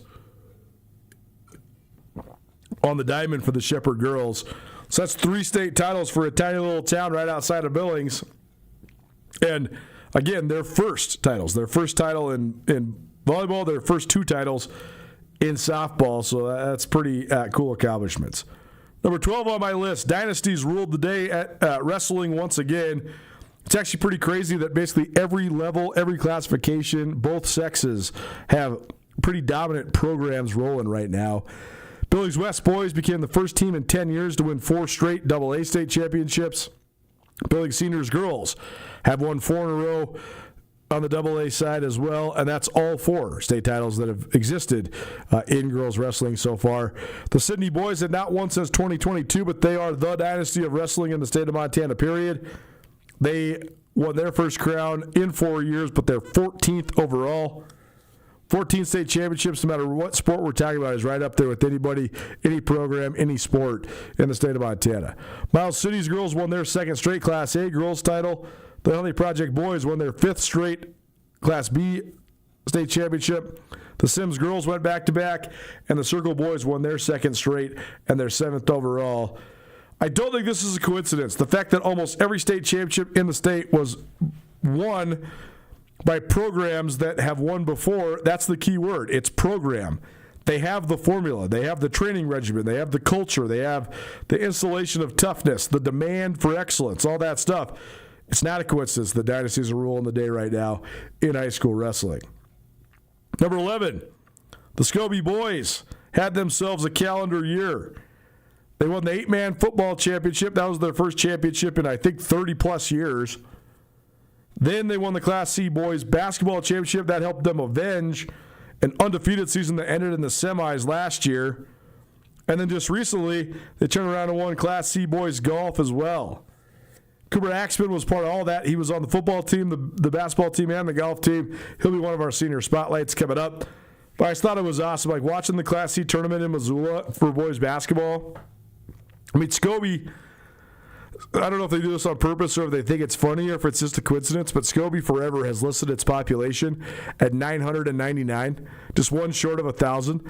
And if you were doing some quick counting at Dahlberg Arena while Scobie's boys were playing in the Class C boys basketball tournament in Missoula, bet you could have counted about 975 people. So if the 999 is accurate, I think everybody besides like 14 grandmas and grandpas were in Missoula for the Class C tournament. That's pretty sweet. That's pretty cool. Small town vibes, pretty cool small town support. And that's a heck of a year. Getting one in the fall, one in the winter, and one in the spring for the kings of Class C this last year. Number 10. Montana State's women's hoops team, they got to the Big Sky title game, but they won 25 games for the, coming off of a Big Sky record 30-win season. They actually won 26 games last year. That's a pretty good effort. Won a couple games in the WNIT, so I guess they got to 28 wins with their postseason victories. That in itself would be worth noting and certainly make the list. But the fact that they came off of having the greatest season in Big Sky history in terms of total wins, and then that they graduated Esmeralda Morales, the Big Sky Conference MVP, and Mara Dykstra transferred to Michigan State, and Natalie Picton transferred to Sac State, and they graduated KJ Lamardo and Taylor Jansen, and they lost more than half their roster. They did not return a senior, yet they still had, based on win metrics, the second best season in their program's history. So back-to-back years of historic accomplishments for MSU's women. I mean, think about Taylor Chirick, Addison Harris, and Tegan Erickson, that sophomore class. They've been a part of 58 wins already in their Bobcats careers. That's up there with any two-year stretch in the history of the league. There's very few duos that have done that, especially as freshmen and sophomores. So those three all coming back next year, that bodes very well for Montana State continue to be a powerhouse in women's basketball. Number 9 on my countdown of the top stories of the last year. Grizz men's basketball. They were all over the place. They showed flashes of being excellent early. Went to Las Vegas, beat UNLV, came back home, hosted their Thanksgiving Classic, went over, didn't win anything. By the time the new year had rolled around, they had already lost 5 home games. They lost to Montana Tech. I mean, they had a crazy and not very good non-conference other than the high water mark against UNLV. Then during conference play, you'd see them one weekend look great, one weekend look flat. Coming down the stretch, they looked great in sweeping Sac State and Portland State at home, and then they had a game with a lot on the line to finish the regular season. They go to Northern Colorado, they lose by almost 30. Maddening to watch, cover, analyze, and I'm sure if you're a fan, root on or whatever. They get to Boise, though, new gear for Money Williams.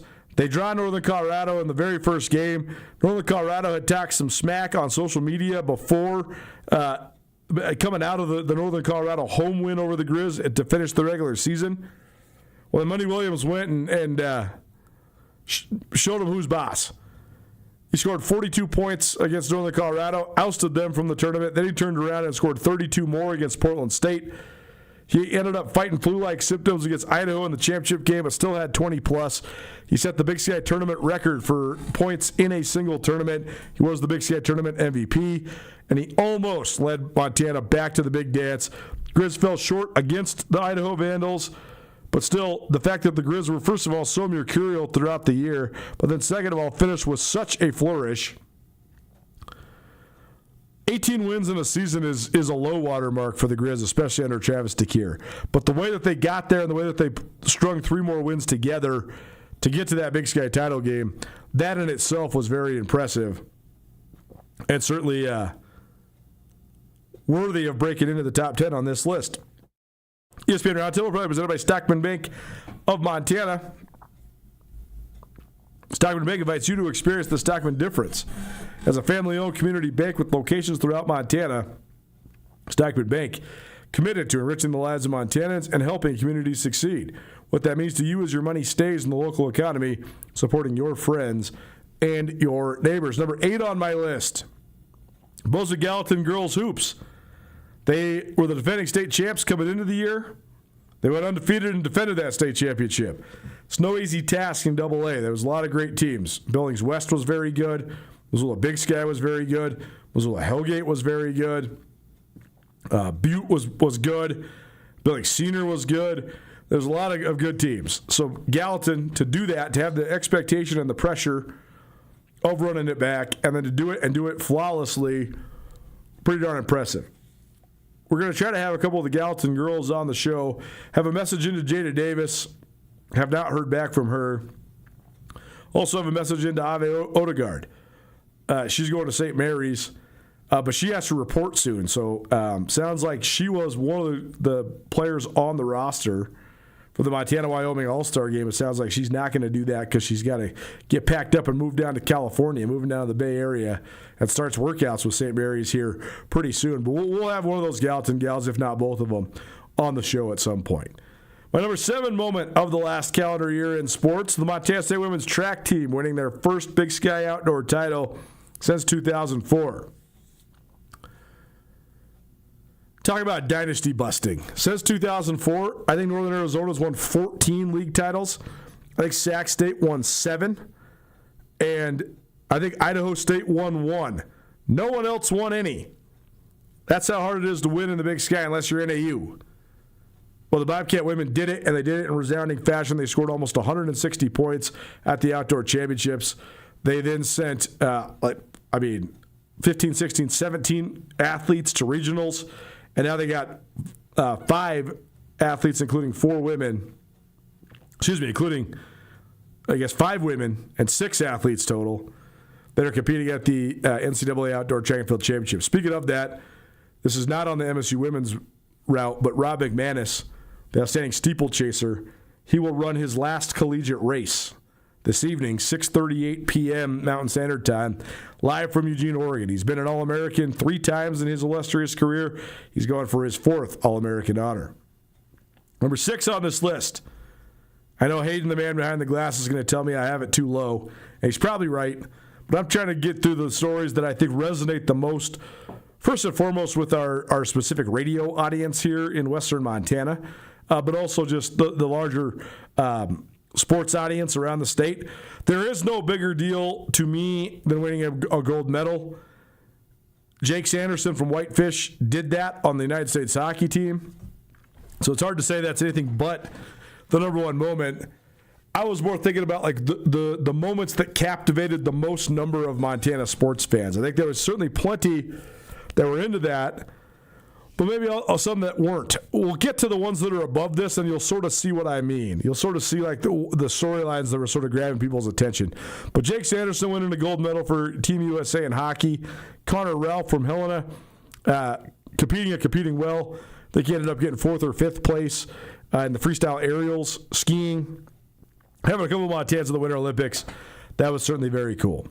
My number 5 moment, Missoula Sentinel winning their first basketball state championship in 40 years. Why is this so high for me? Well, don't say it's because I'm a Sentinel fan. I went to Big Sky. I love all the high schools around Montana, so I have no fandom associated with that. But this is not a biased thing. This is not because we're broadcasting from Missoula. This is not because I have some allegiance to Sentinel. It's because if you were to name some of the best basketball players from Montana over the last 40 years, you would be hard-pressed to leave off at least half a dozen, if not more, guys from Sentinel. Jordan Haskett, Kellen Haskett, Eric Hankel, Mark Hankel, Sam Begley, who's now the head coach there at Sentinel, Andy Garland. If you go to Sentinel's gym, there's almost not enough space for all the Gatorade players of the year that they've had in both boys and girls basketball, but particularly in boys. And for whatever reason, they always had this curse where they would lose in the semifinals and they have to fight their way back to get third or fourth. That was always what happened when I was in high school, and it's been the continuing trend. Well, Sentinel bucked that trend, and they had a phenomenal year, and then they won an instant classic in the state championship game. They went to double overtime against Billings West, and Lincoln Rogers had an unbelievable sequence to sort of help seal the deal, and he takes home Gatorade Player of the Year. He takes home state tournament MVP, and it's a phenomenal story. And this also had so much legs because people were sitting there watching this team, and they're watching Rogers, who's this 6'8" guard who can shoot it and handle it. He's captivating to watch. And then the discussion point was twofold. Can Sentinel do this? Can they actually hoist the trophy? Can they go out on top? Can Rogers lead the way? But also, what's that kid doing next year? Where's he going? He's not going to the Grizz? Why not? It was this exterior discussion, which, fair or not, was like supplementary to every time you talked about Sentinel basketball. So it was certainly plenty of fodder for us here, and certainly a huge storyline. Number 4 on my list of the top storylines from around the state of Montana. This was one of the biggest shockers ever. I would never gamble on high school sports, but I'm just using this as perspective. If you were to say, Coulter, what theoretically, if there was a betting line on the Class A state football championship this last fall, what would you put the line at? I would have put it at Billings Central minus 24.5. I would have put Billings Central at a 3+ touchdown favorite against Frenchtown. I thought Frenchtown was very good. There was talk from a lot of Class A coaches that I respect that have been around for a long time that Billings Central was the best Class A team ever. I mean, Bryce Carver from Hamilton High School, he said on this show, I think he played at Dillon, played on some great championship teams. He's coached at Hamilton forever. He's been in and won state championships. You know, his historical knowledge from his coach, Terry Thomas, runs deep. You talk to Jim Stanton at Billings Central. You talk to some of the other guys that are around Class A. So many of them talked extensively about how this Billings Central team was one of the deepest and one of the best in the history of the classification. Guess who won the Class A state championship? Not Billings Central. Guess who got their stud starting quarterback knocked out in the second quarter? Also not Billings Central. Frenchtown did. Frenchtown is down 14-3. Dawson Rodoni, their stud quarterback, gets knocked out of the game. They roll with a fresh-faced freshman who's never played anything but a JV game, and this kid goes nuts. Throws 3 touchdowns, runs in another one, and Frenchtown wins going away. One of the upsets of all time. 31-21, and the Bronx won their first state championship in almost 20 years. Nuanez Now June ESPN Radio. Top 10 moments of the 2025-2026 calendar year in sports. Into the top 3. Grizz soccer. They won the Big Sky Conference Championship 3 years in a row, which gave them the rights to host the Big Sky Tournament 3 years in a row. The third of those 3 hostings will come next year. We'll see if the Grizz can have the same amount of momentum. Chris Chinovitsky obviously left for Washington State, the head coach. He took a plethora of players from his roster with him. But the moment that played out at South Campus Stadium, it was at the same time like nothing I've ever seen for a soccer match, but also something I never thought would be possible in Missoula. Missoula loves sports. Montana loves sports. Having one of the craziest football fan bases in all of college football, that's not that surprising or crazy. And the Grizz have so much tradition in football. There's been times when the Grizz basketball team has been one of the great home court advantages in all of college sports for both men's and women's basketball. I just never really saw this town being a soccer town and coming out in full force. Well, we have a team that's historically good, and you also have so much momentum from being annually good for the last handful of years. You get what you got last November, and that was more than 2,500 people at a soccer game, absolute capacity around South Campus Stadium. Then a Grizz team that's playing with so much pressure on them, and then they get taken down the wire by Weber State, and you have to figure out a way to win on penalty kicks, and then you do it. You figure it out, and you win, and you go back to the NCAA tournament. so enormous for soccer in Western Montana and the state of Montana. Again, winning an Olympic gold medal is such a huge deal, and Jake Sanderson deserves all the credit in the world as a Whitefish guy who played on Team USA that won gold. That's not the first guy for Montana to win gold. It won't be the last athlete for Montana to win gold. This was the pinnacle moment so far in the history of soccer in the state of Montana. There can only be that one time where this happens, and that's the launch point for the future. But it was pretty cool. I know we're up against it. Number 2 and number 1 are probably pretty dang obvious answers. The top stories in Montana. Number 2, Montana versus Montana State in football twice in a month. I know that's a huge point of bragging rights for the MSU side of things and a huge point of consternation and a bitter taste in the mouth of the Grizz side of things. We've hashed this out plenty. We can hash it out a little bit more on this show later on today and maybe into tomorrow. But the fact that the state was set on fire basically from the last weekend of November through the middle of December, and you got to see 2 Brawl of the Wilds, including the Super Brawl, a semifinal matchup with a national championship bid on the line. We've never seen anything like it. I don't know if we're going to see it anytime soon. It was unbelievable amount of hype, unbelievable amount of publicity, unbelievable amount of fun for both the respective football programs in the state of Montana. And of course, number 1 had to be Montana State winning a national championship. There has not been a national championship football team from the state of Montana since 2001 until the Bobcats won it last year. And the Cats themselves had not won one since 1941. Or excuse me, since 1984, 41 years ago. So, I mean, it's a football-crazed state. That's what everybody dedicates their Saturdays to in the fall. What is it in pursuit of? A national championship, and Montana State got one. More on those top 2 in a little while. But for now, we close our ESPN Roundtable. Probably presented by Stockman Bank of Montana. Stockman Bank in Montana, only in Montana, and they plan on keeping it that way. Let Stockman Bank show you Montana's brand of banking. Take a break. One of the fastest athletes the state of Montana has ever seen. He's only a sophomore. Buck Prather from Columbus High School joins us next. Keep it right here, 129 ESPN Radio.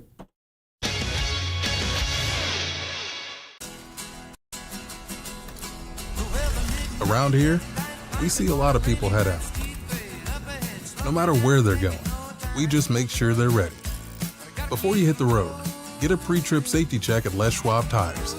It's free. Plus, this May, save up to $200 on select sets of 4 tires. If we can't guarantee it, we won't sell it. At Shields, we're anglers, endlessly seeking and refining techniques. We're hunters and storytellers because we've been out there.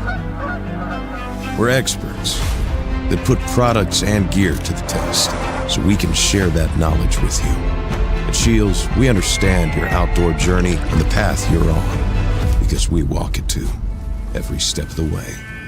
Shields, right there with you. Mountain Town Vacation Rental Management, your local partner for vacation rental success. We provide a fully customized hosting experience tailored to your needs and goals. Your home is listed on every major site, helping you maximize visibility and bookings. And our local team is available 24/7 to handle guest needs and booking inquiries. Let us take the stress out of managing your vacation home. Contact us today at mountaintownvrm.com or give us a call at 406-369-3080.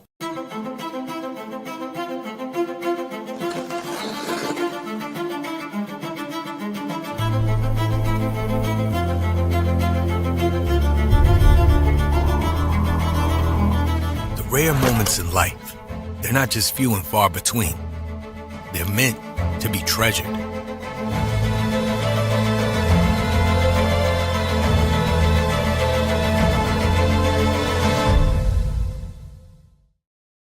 Bring the whole family to the Stone of Accord for a wonderful brunch.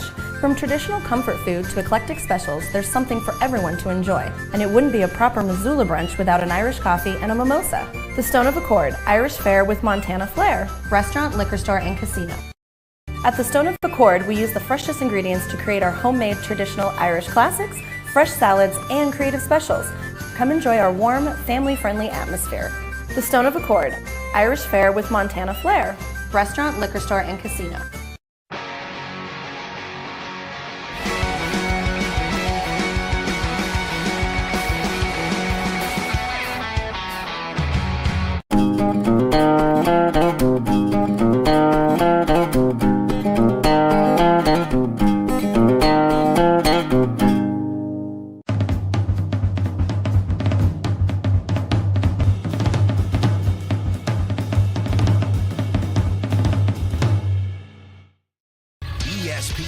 Missoula Sports Center. The top football recruit in the state of Montana is headed to the Big Ten. Hello, I am Coulter Nuanez. Steele Harris, a senior-to-be at Great Falls High School, gave his verbal commitment to the University of Wisconsin over the weekend. The 6'3", 190-pound three-star prospect is widely considered the top recruit in the state of Montana. Wisconsin was one of 4 Big Ten teams to offer the standout wide receiver and outside linebacker, along with Northwestern, Illinois, and Michigan State. Other Power 4 programs such as Arizona State, Iowa State, and Cal offered Harris, as well as Montana and Montana State. During the 2025 season, Harris earned all-state honors by catching 42 passes for 781 yards and 7 touchdowns as Great Falls High reached the quarterfinals of the Class AA playoffs. Harris added 460 yards rushing on 40 attempts, finishing with 1,241 yards from scrimmage. Harris is the younger brother of Reed Harris, who played 3 seasons for Boston College before transferring to Arizona State. Reed was ranked as the number 10 transfer in the country after catching 39 passes for 673 yards and 5 touchdowns. In other recruiting news, a few of the top boys basketball players in Montana will head to the JUCO ranks. Billings Central's Toby Stewart and Lodgegrass senior J.J. Benz committed to Dawson Community College in Glendive. Stewart was a key member of the Rams Class A title team this season, while Benz helped the Indians bring home the Class B state crown. The duo played at Lodgegrass together for 2 years before Stewart transferred to Central. This ESPN Missoula Sports Center is presented by Canyon River Golf Club. This is Nuanez Now on 102.9 ESPN Radio Missoula.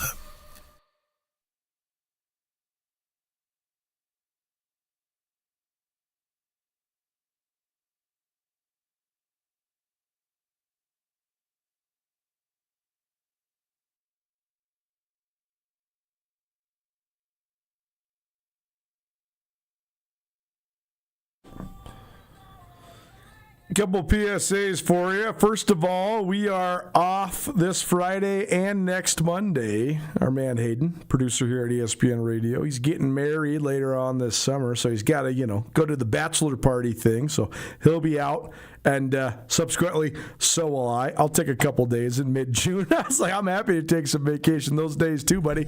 Let's do it. So no show Friday, no show Monday.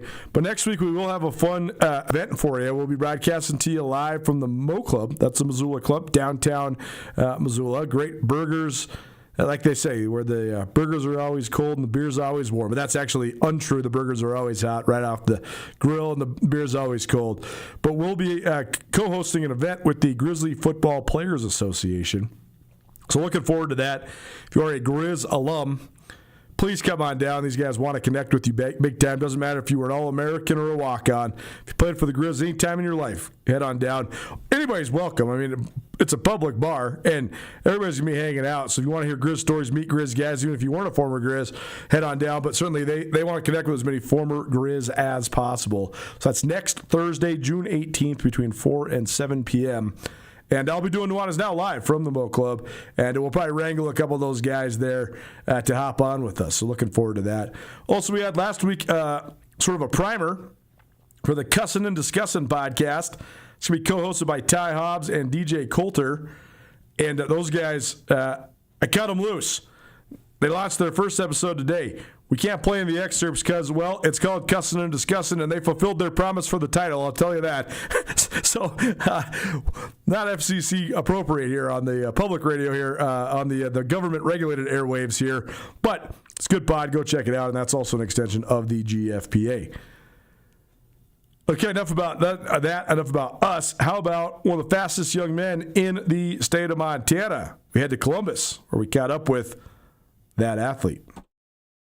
Well, it seemed like there was 1,000 state champions named over the last couple of weeks between track and field, softball, baseball, tennis.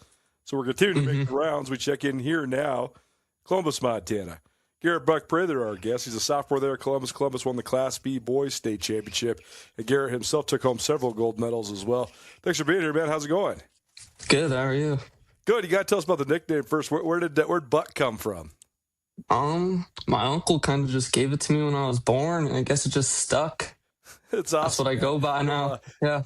Yeah, it's good. Good to have a good nickname, no doubt. Well, take us through a couple weekends ago in Missoula. First of all, from a team perspective, what was it like just being a part of a team that take home a Class B state championship?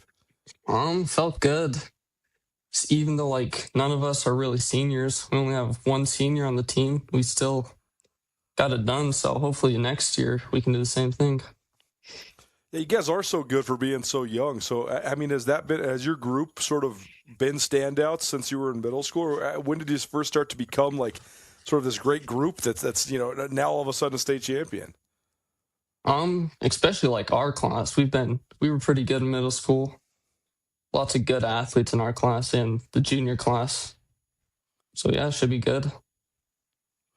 Well, that's awesome, man. Well, it's cool to watch, and you guys were super fun to watch as well. Mm-hmm. Take me through just sort of how you were able to manage it all, because I mean, you had a lot of stuff on your plate: 100 meters, 200 meters, long jump, relays. So when you're getting yourself mentally and physically prepared for that, how do you go about doing that as a track athlete? I mostly just like not getting in your head. I just kind of like try to relax before every race, breathe. Try not to think about it as much because I feel like the more I think, the worse I'm going to do. Just try to stay nice and calm the whole time. Well, it's interesting. I read the story that they had on you on 406 MT Sports. You mentioned that. I mean, you basically said, hey, that's one of my secrets, right? It's kind of blocking everything out. So where does that focus come from? How have you been able to do? I mean, it's easy to overthink things in sports, right? So when did you sort of learn that was one of your keys? Honestly, last year, one of the seniors, the first meet, told me just to relax and just kind of did it. And it helped me a lot. Well, certainly your times show that, no doubt. Buck Prather, Columbus Track and Field, joining us here on Nuanez Now.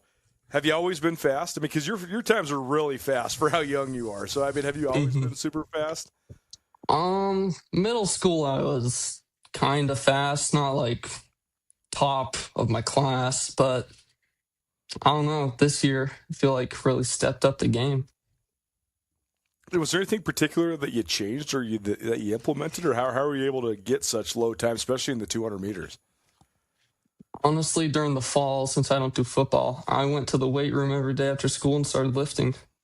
I definitely think that paid off. Helped me a lot. Yeah, I mean, you shaved serious percentages and seconds off your time. So pretty impressive. The 200 meters, obviously getting the 200 title was one of your goals. Did you think maybe you could flirt with that all-class state record? I mean, this year at the beginning of the year, wasn't really expecting it. I was kind of hoping for like 21.5s, and honestly, I exceeded that expectation. Definitely next year, that's my goal at state. It's such a tough race. What do you think? What do you think makes you excel at it?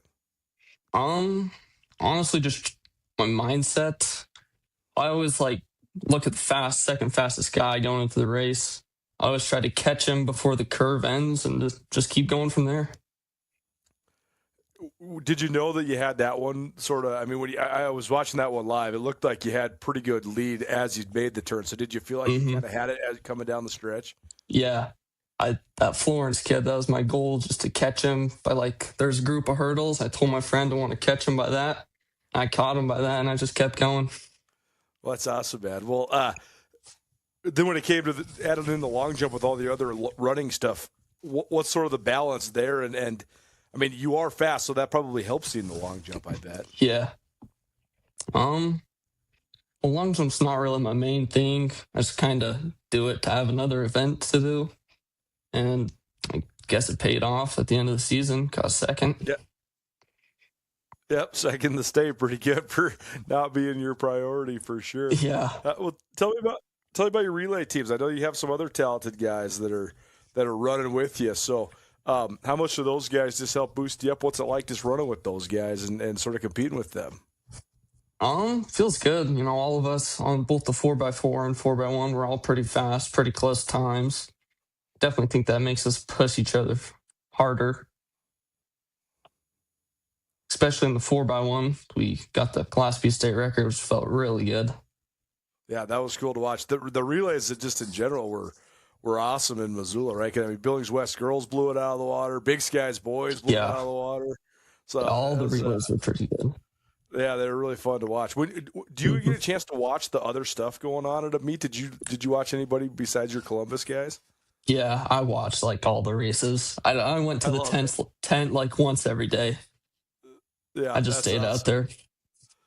When you see everybody else running fast too, I mean, does that sort of spark you? Does it push you forward? Yeah, kind of. Like I want to be the fastest there. Kind of wish like AA has almost better competition in some events. I wish I could do it with them just to see how I would do. Yeah, certainly. I mean, you would have won the 200 at any of the levels, AA, B, or C this year for sure. So. Yeah. I know. I've always thought they should have like a championship, like an after state meet, right? Yeah, Just get, like, I wish they would. Wouldn't that be That'd be cool? Like the top That'd top be five so of each cool. event or something, and let everybody go out there and do it. So, yeah, that'd be awesome. Well, the fact that you are now done with your sophomore year, going into your junior year, do you have any big plans this summer to keep working on your track stuff, or what's the next couple months look like for you?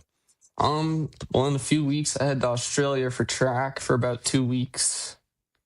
And then I'll do Big Sky State games like I do and just start hitting the track every day. Stay in shape, get faster. Is track your only sport? No, I do basketball in the winter. Oh, you play basketball too? Okay. Yeah. I was going to say, I mean, I was just wondering, though, just being able to train almost year round, do you think that helps you? I definitely think so. Especially like being able to lift, have time to do that, put in the work, helps your mechanics. Well, do you have any big goals going into next year to sort of improve your own development and your own times? I think my main goal is all-state record for the 200. It's my big goal. I mean, another goal is to get in the 20s for the 200. Break the 21 barrier. Yeah. Nobody's ever done it in Montana, so that would be pretty cool. Yeah, that'd be awesome. Well, very good, man. Well, I appreciate you for hanging out with us here today. Yeah, Thanks so thank much you. for joining us, and we'll be keeping tabs, certainly. We'll be in touch, but good luck in Australia, man, and thanks so much for being here. Yep, thank you. Have a good day. That will make absolute waves if he goes under 21 seconds in the 200.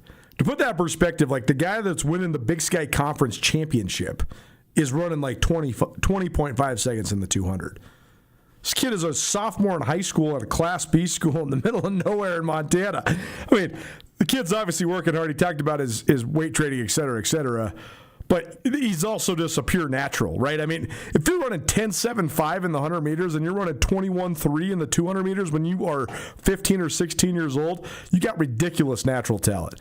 Going to be excited to watch Buck Prather as he continues to evolve. Nuanez Now, ESPN Radio. You want tickets to the Missoula Paddleheads? We got tickets for you. All you got to do is text us, 406-888-1029. Let us know you want to go to the Paddleheads game, and Hayden will hook you up, 406-888-1029.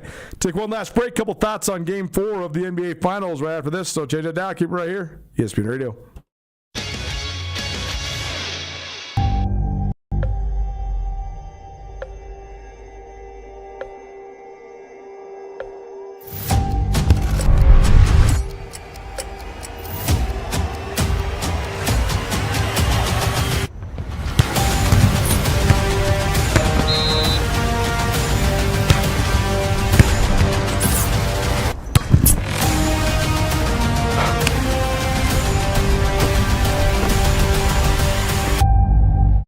Bring the whole family to the Stone of Accord for a wonderful brunch.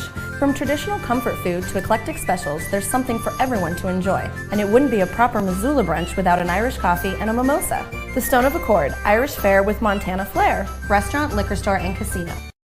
At the Stone of Accord, we use the freshest ingredients to create our homemade traditional Irish classics, fresh salads, and creative specials. Come enjoy our warm, family-friendly atmosphere. The Stone of Accord, Irish fare with Montana flair. Restaurant, liquor store, and casino. Access to Montana's great backyard is the best part of being a Grizzly. At the University of Montana, our classrooms are the mountain peaks, river valleys, and never-ending plains of the Big Sky Country. We provide students with the hands-on training to protect and enjoy hunting, conservation, and stewardship. UM launches the careers of outdoor leaders so that they can protect our traditions and ensure they are passed down for future generations. Because what's made in Montana is remaking the world. Why would any business let you use their product and give you 365 days of reassurance? Mattress Firm does because they believe in their mattresses. Save on top brands like Nectar, Tempur-Pedic, Beautyrest, Serta, Stearns & Foster, and others. Mattress Firm carries $149 mattresses all the way up to the luxury Purple Rejuvenate Premier. 0% in payments as low as $39 a month, along with 365 days of reassurance. See why Mattress Firm is Montana's best place to find the sleep you deserve. Mattress Firm, where it's easy to get a great night's sleep.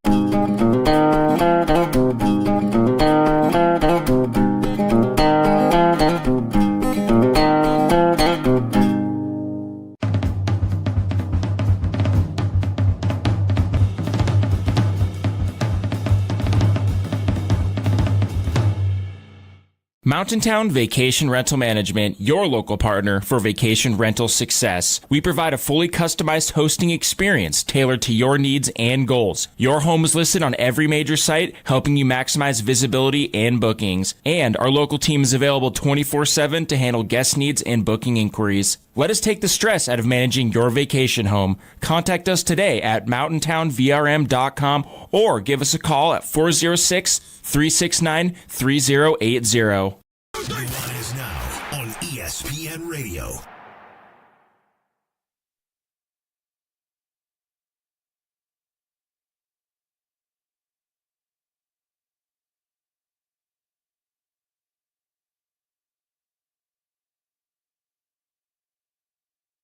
I feel like the Teenage Mutant Ninja Turtles are going to come out of somewhere with this song playing. Nuanez Now, ESPN Radio, SWX Montana Television, and the ESPN MT app. Colter Nuanez coming to you through the Grizzly Disposal Studio. You missed anything in the show, you can always find it on the podcast. Available on all your various podcast hosting platforms. Please rate, review, subscribe. New York Knicks will try to take a commanding 3-1 lead in New York this evening, but San Antonio, who won Game 3, standing in their way.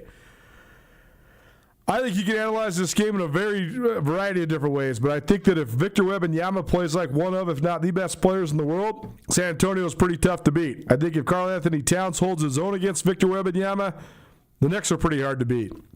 That's the key matchup, certainly. Also, how much gas does Jalen Brunson have left in the tank? That's the key factor for the Knicks. How do the young guards for the Spurs, De'Aaron Fox, Stephon Castle, Dylan Harper, Julian Champagny, how do all those guys shoot the basketball? We'll have play analysis of this game for you tomorrow. We'll also have Cade Robinson, Missoula Sentinel, and Mason McCarty, Bozeman Gallatin, our latest senior spotlights. And Carol, who doesn't know sports. We'll see you at 4 p.m. Nuanez Now, ESPN Radio.